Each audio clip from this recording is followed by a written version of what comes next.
এত বড় মাপের আয়োজন করার জন্য এবং আমরা বিশ্বাস করি এই খেলাধুলার মাধ্যমেই যুব সমাজকে উজ্জীবিত করা যাবে, উৎসাহিত করা যাবে এবং যুবকরা যেভাবে নেশার দিকে ধাবিত হচ্ছে কিংবা অন্যান্য বাজে নেশার দিকে যারা নিমজ্জিত হচ্ছে এই সমস্ত জায়গা থেকে যুবকদেরকে তুলে এনে সঠিক রাস্তায় পৌঁছে দিতে খেলাধুলা একটা অন্যতম মাধ্যম এবং খেলাধুলার মাধ্যমে শুধুমাত্র শারীরিক বিকাশই হয় না, যুবকদের সাথে সাথে মানসিক বিকাশও ঘটে।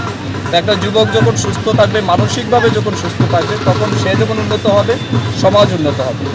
এই কারণেই খেলাধুলাটা আমাদের জন্য অত্যন্ত প্রয়োজনীয় এবং বর্তমানে আমাদের যে খাদ্যাভ্যাস, আমাদের যে এনভায়রনমেন্ট রয়েছে, যেভাবে গ্লোবাল ওয়ার্মিং, এই সমস্ত কিছুর হাত থেকে এবং নেশার করাল গাছ থেকে বাঁচাতে গেলে খেলাধুলা খুব বেশি ইম্পর্টেন্ট।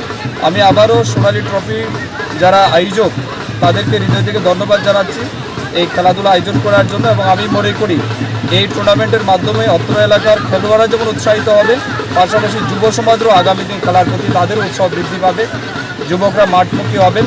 সব মিলিয়ে এটার ইতিবাচক দিক অনেক বেশি। এই খেলার আজকে চূড়ান্ত ফাইনাল ম্যাচে আমরা অংশগ্রহণ করেছি, যারা খেলবে তাদের প্রতি শুভেচ্ছা রইল এবং সর্বোপরি আমি ভবিষ্যতেও এই কমিটির প্রতি এবং খেলার প্রতি আমার অনেক বেশি শুভকামনা রইল।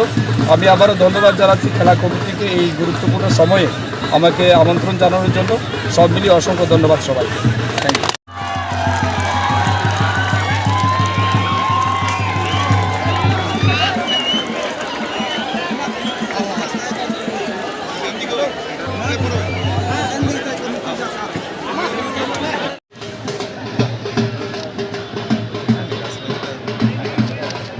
হ্যালো কচিকাঁচা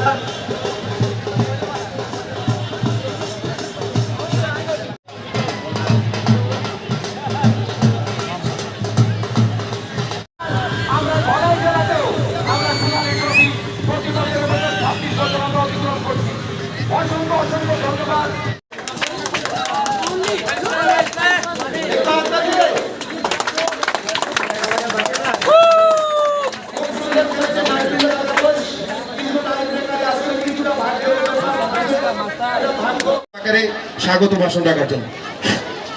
নমস্কার সকলকে। সোনালী সংঘ কর্তৃক আয়োজিত 26তম Sonali trophy prize money knockout football টুর্নামেন্টের আজ চূড়ান্ত তথা ফাইনাল ম্যাচ। এই ফাইনাল ম্যাচে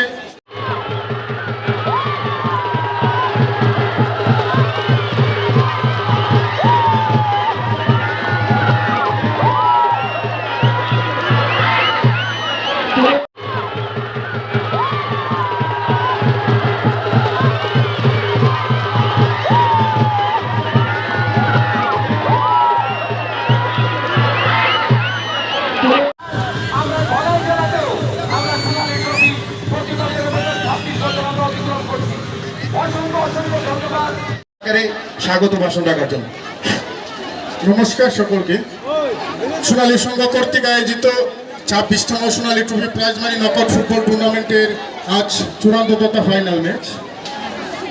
এই ফাইনাল ম্যাচে পাইমং মক স্যার আপনাকে মঞ্চে প্লিজ আসার অনুরোধ করছি।